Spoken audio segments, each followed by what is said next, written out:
ఒక్కసారి కొమ్మూరి గోల్డ్ కి కాల్ చేయండి. తాకట్లో ఉన్న మీ బంగారాన్ని విడిపించి మార్కెట్ ప్రైస్ కి వాళ్ళు కొనుక్కుని మిగతా డబ్బులు మీకు ఇచ్చేస్తారు. హాయ్ హలో నమస్తే వెల్కమ్ టు మనం టీవీ. నేను మీ చార్మి. ఇప్పుడు ఆల్మోస్ట్ మళ్ళీ ఏప్రిల్ దాకా ఒక 2-3 రోజులు, ఒకటి రోజు, 1-2 రోజుల కంటే ఎక్కువ ఎప్పుడు లీవ్స్ లేవు అనుకుంటా కదా. మరి డైలీ పని చేయాలి కదా. కానీ కొందరికి మాత్రం ఒక్కసారిగా 4 రోజులు వస్తుందన్నమాట హాలిడే. మనకంటే 26 జనవరి ఒక్కరోజు ఉంటుందేమో మహా అంటే. ఇప్పుడు కొందరికి అది కూడా ఉండదు. మరి ఇప్పుడు ఎవరెవరికి 4 రోజులు హాలిడే వస్తుంది అని అనుకుంటున్నారా? ఇంకెవరికండి? బ్యాంక్ వాళ్ళకు. వాళ్ళు ఆల్రెడీ సమ్మెకు దిగిర్రు కదా. లేదు లేదు మేము 5 రోజుల కంటే ఎక్కువ పని చేయమని. ఆల్రెడీ వీళ్ళకి బ్యాంకుకి సంబంధించి శనివారం, అదేవిధంగా ఆదివారం, second Saturday and fourth Saturday holidays ఉంటాయి. అది సరిపోదని చెప్పేసి ఇప్పుడు 5 రోజులు అంటే వారంలో 5 రోజులు మాత్రమే పనిచేస్తారు ఐటీ ఉద్యోగుల్లాగా. 2 రోజులు హాలిడేస్ ఉండాలి మాకు.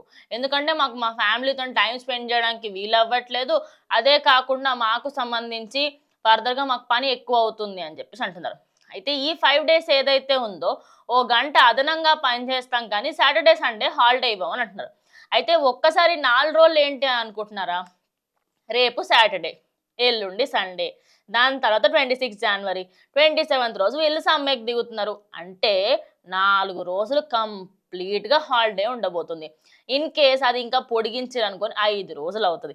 అంటే 5 డేస్ పాటు బ్యాంక్స్ అన్నీ క్లోజ్ ఉంటాయి. సో ఎవరెవరైతే పైసలకి సంబంధించి విత్‌డ్రాల్ చేసుకోవాలి, ఏం చేసుకోవాలనుకున్నా కూడా ఇవాళనే చేసుకోవాలి. ఇవాళ చేసుకోలేకపోయారనుకోండి ఖచ్చితంగా మీకు సంబంధించి రేపు, ఎల్లుండి దాని తర్వాత కంప్లీట్‌గా అన్నీ షట్ డౌన్ ఉండే అవకాశాలు 100కి 100% ఉన్నాయి. అండ్ యాక్చువల్లీ ఏమైపోయిందంటే వీళ్ళు 25th నుంచి అనుకున్నారనమాట. సండే, మండే, ట్యూస్డే అట్లా. కానీ కొంచెం అన్ని బెడిసి కొట్టేసరికంటే 24th, 25th, 26th, 27th అయిందది. And mainly వీళ్ళు ఏమంటున్నారంటే బ్యాంకులో ఉద్యోగాలకు సంబంధించి 5 వారాలు ఇస్తే, ఆ 5 వారాలకు సంబంధించి మిగతా 2 రోజులు మేము హ్యాపీగా ఉండొచ్చు కదా. అయితే ఇప్పుడు ఏవైతే 4-5 డేస్ ఇప్పుడు బంద్ ప్రకటిస్తున్నారో అది విధంగా అంటే అది కావాలని ఆఫ్ అవ్వట్లేదు. కంటిన్యూగా వాళ్ళకి హాలిడేస్ వస్తున్నాయి కాబట్టి ఆఫ్ అవుతుంది. సో ఇప్పుడు ఏమవుతుందంటే బ్యాంక్స్‌లలో లేదు లేదు ఫోన్‌పేలు ఉన్నాయి కదా ఎట్లయినా వర్క్ నో, ఫోన్‌పేలో 1,00,000 కంటే ఎక్కువ ట్రాన్సాక్షన్స్ అవ్వవు.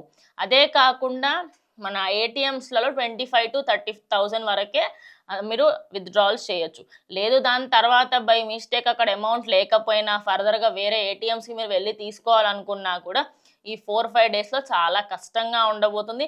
సో ఖచ్చితంగా ఎవరెవరైతే ఇప్పుడు బ్యాంక్‌కి సంబంధించి ఏదైనా విత్‌డ్రాల్స్ చేసుకోవాలనుకుంటున్నా ఎక్కువ అమౌంట్ 1,00,000 కంటే ఎక్కువ అమౌంట్ తీసుకోవాలి అనుకుంటున్నా కూడా మీరు ఖచ్చితంగా వెళ్ళి ఇవాళ తీసుకుంటే బెటర్. లేకపోతే రేపటి నుంచి మళ్ళీ మీరు ట్యూస్డే వరకు వెయిట్ చేయాల్సి వస్తుంది.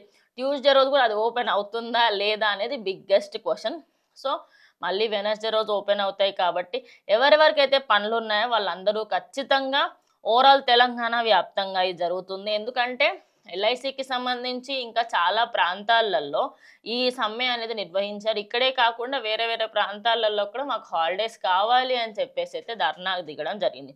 మరి గవర్నమెంట్ దానికి ఒప్పుకుంటుందా అంటే చూడాల్సి ఉంది. ఎందుకంటే ఆల్రెడీ 2 డేస్ ఇస్తున్నాం కదా, ఇంకా 2 డేస్ ఎందుకు, సాటర్డేస్ కూడా ఎందుకు ప్రతిసారి అని చెప్పి. ఎందుకంటే ఒక్కొక్కసారి మనకి సాటర్డేస్ టైమ్స్లలో అరే బ్యాంక్ ఓపెన్ ఉంటుంది కదా అని చెప్పేసి వెళ్తున్న వాళ్ళు చాలా మందికి ఇది కూడా ఒక బెడిసి కొట్టే విధంగా ఉంటుంది. ఎందుకంటే ఇప్పుడు సాఫ్ట్వేర్ ఇంజనీర్ తీసుకోండి, శనివారం ఒకరోజు హాలిడే ఉంటుంది వాళ్ళకి.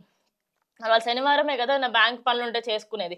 ఇప్పుడు దానికోసం అని చెప్పి వీళ్ళు అలగ్సే లీవ్ పెట్టాల్సి వస్తుంది. కానీ ఇటు బ్యాంక్ వాళ్ళు ఏమంటున్నారంటే మాకు మా ఫ్యామిలీకి సంబంధించి టైం స్పెండ్ చేయడానికి వీలు అవ్వట్లేదు అని చెప్పేసి బ్యాంక్ వాళ్ళు అంటున్నారు. సో మరి చూడాల్సి ఉంది. మరి ఇప్పుడు ఈ 4 డేస్ ఏవైతే లీవ్స్ వస్తున్నాయో ఎవరైతే బ్యాంక్ వెళ్ళాలనుకున్నా ఖచ్చితంగా ఇవాళ వెళ్ళాల్సిందిగా కోరుకుంటున్నాను. సో ఇది ఇవాళ వీడియో. ఇంకో వీడియోతో మళ్ళీ కలుస్తాం. అండ్ స్టే ట్యూన్ టు మనం టీవీ.